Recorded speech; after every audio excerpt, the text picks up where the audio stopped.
Hi YouTube, time for yet another mini haul from Chanel that I treated myself to. I really am going to stop soon. I've got a very bad Chanel habit, as you can see. These items I actually bought from a website in America which specialises in selling overstock of not just Chanel but other premium brands, Dior, Givenchy, Guerlain, items that have been limited edition and you maybe can't get anywhere else. And so that's basically my justification for this haul, because I really wanted this eye palette that I had seen written about for some time now, mostly, over a year ago, on various American, Australian, Asian websites, because I believe that this particular palette, which was called the Ombre Fleurie Delicatesse eyeshadow palette, was possibly a Asia only release. Although often these Asia only releases are released in the United States, it's just mainland Europe that they're not released in. So anyway, I'd seen this one on various blogs, and I really liked some of the looks that were illustrated from it. You can see, first of all, it's beautiful shades, and they're all sculpted with this kind of floral lace pattern that I think you can probably just about see. The colours are looking a bit paler than they are in real life. And the one I was particularly interested in, because I have, quite a lot of eyeshadows, some of which are fairly similar, was this one down here, which is a kind of silvery sea green, which was like nothing that I actually have. And you can see it looks really quite metallic on my finger there. And I'd seen it used to make various eye looks really pop. You can see when you put it on, it tones down a bit, or it can tone down if you want it to. So that was really the attraction of this palette. They're really lovely soft colours. I've used it twice so far since I got it. I did a really beautiful eye yesterday evening. I used all four colours. I basically washed this very pretty shimmery pink all over my lid and socket.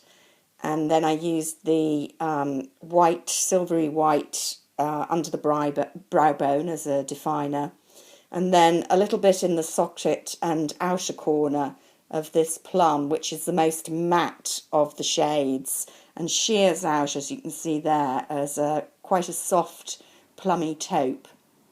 And then used the sea foam green as a bit of definition in the inner corner. And it looked a really pretty look, not too shimmery on, and I'm pleased to say that even without any sort of eye primer, although I didn't make up until late in the afternoon, it lasted all evening and was completely uncreased. So really pleased with that palette.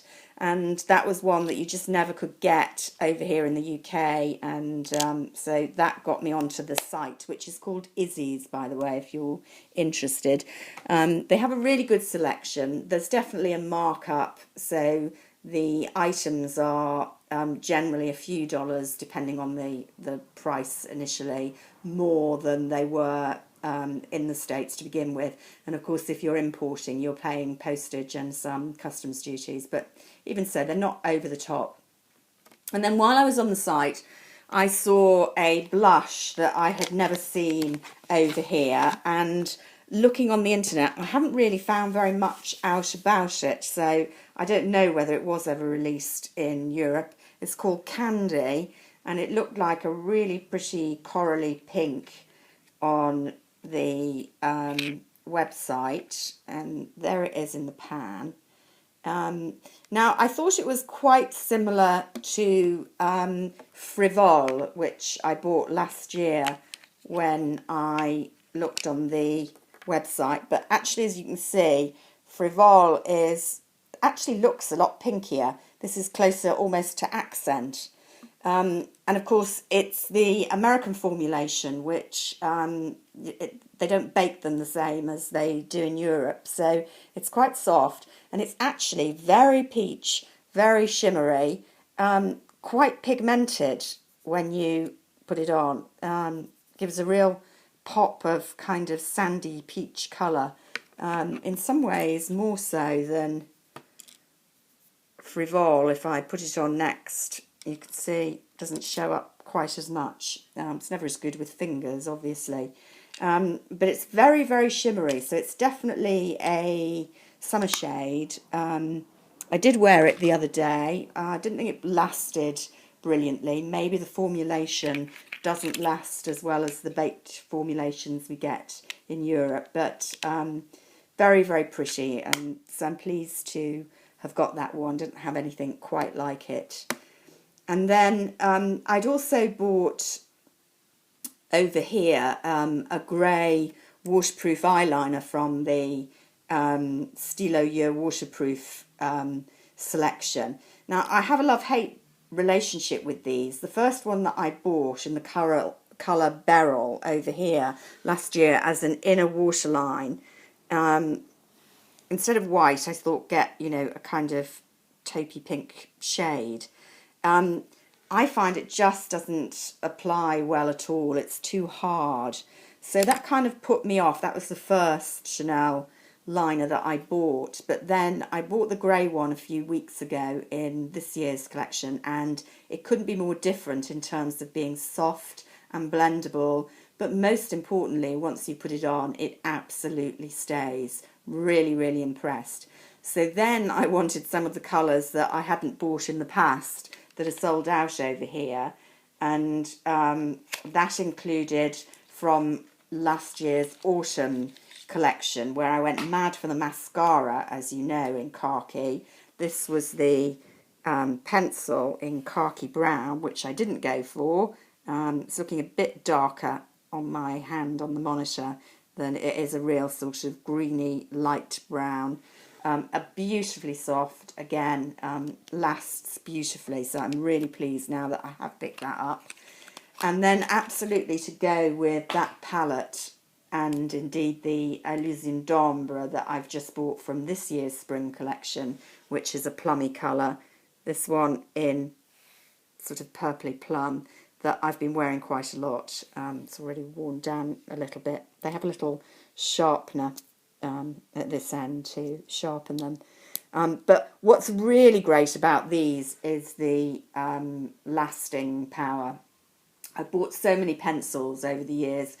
You really have this trade-off, I find, between a very hard pencil, which you feel is dragging your eyelid, which you don't want, but they tend to last better once they're actually on, or a much more smoky, soft crayon, but that kind of bleeds all over my particularly quite waxy eyelids. And there are major culprits like Mally who claim that their eye pencils are absolutely foolproof and don't move once you put them on. I'm here to tell you, I quite like her pencils. I mean, they do smooth on beautifully, and she does some really interesting colours, but they don't stay where they're supposed to stay any more than other soft pencils.